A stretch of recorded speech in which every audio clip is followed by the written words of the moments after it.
So what happens when a company's sales are falling, but its stock price is hitting a brand new high? That's the exact puzzle we're going to dig into today with Japanese manufacturer Kitagawa Seiki.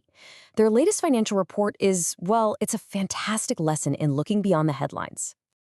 Okay, let's start with the signal itself, because it's a real head-scratcher.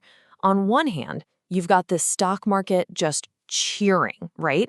Rah, pushing the company's value way up. But on the other hand, the company's own report seems to be showing a slump. Let's look at what the market was so excited about first. Investors were clearly fired up. They pushed Kitagawa Seiki's stock price to its highest point of the entire year, a classic sign of confidence. You'd think the company just announced some absolutely blockbuster results, right? Well, not quite. This is where our little puzzle really begins. Because when you actually open up their latest financial report, the big headline number tells a very, very different story. A 7% drop. Yep, sales for the last 6 months actually went down compared to the same time last year. And let's be honest, a drop in sales is almost never good news. And that brings us right to the big question, doesn't it? What on earth did investors see that made them completely ignore a 7% drop in revenue? This is the mystery we're here to solve. All right, the first clue is hiding in plain sight, just one line below sales in their report. It turns out it's not about how much they sold, it's about how much money they made from what they sold. And this slide right here lays out the whole contradiction perfectly. Yeah, sales went down 7%. We see that. But look at the very next line. Their operating profit, what they make from their actual day-to-day business, it soared by an incredible 19%. So how in the world did they pull that off? I mean, making more money from less revenue is kind of the dream for any business, and it looks like Kitagawa Seiki cracked the code. Let's see how. The answer, in just one word, is efficiency. If you read the report, they talk all about making huge improvements to their production process and making some really smart cost cuts. They've basically turned themselves into a much leaner, more profitable machine. And you can see that efficiency right here in the numbers. Their operating profit margin, which is basically the slice of every dollar in sales they get to keep as profit, it jumped from 14.7% all the way up to 18.6%. That is a huge leap. It shows they're squeezing way more profit out of everything they sell. And hey, don't just take my word for it. The company says it themselves right there in the report. They flat out admit sales dipped a bit, but they immediately point out that their profit margins went up, all thanks to getting better at what they do and spending less to do it. So, getting super efficient is awesome, but that's only half the story. It doesn't really explain why investors got so excited.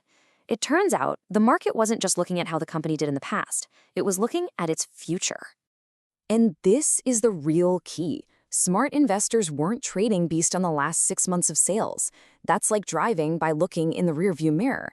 No, they were trading on a single, forward-looking number that changes everything.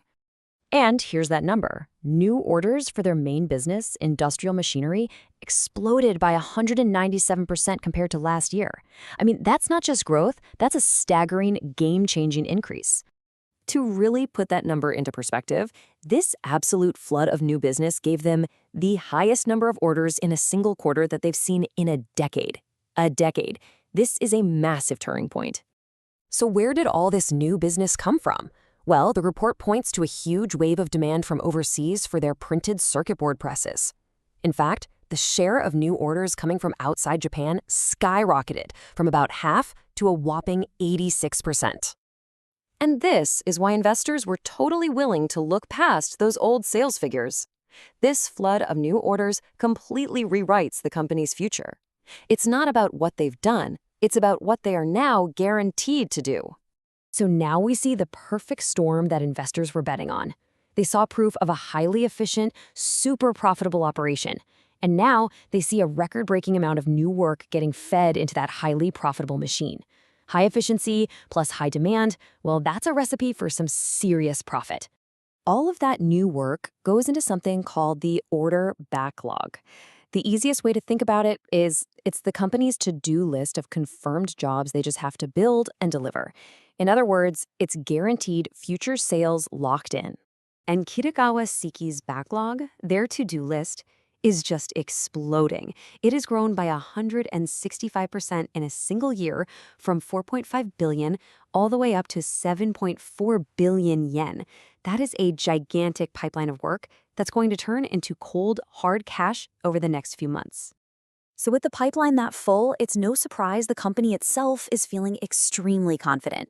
They're so confident, in fact, that they've officially gone and revised their own financial forecast for the entire year, bumping up their expectations by a lot. And we're not talking about little tweaks here. They now expect operating profit for the year to be up 30%. And their net profit, the bottom line, get this, is now forecasted to be up a whopping 49%. This is the future growth that got investors so excited. Okay, so let's put the final pieces of this puzzle together.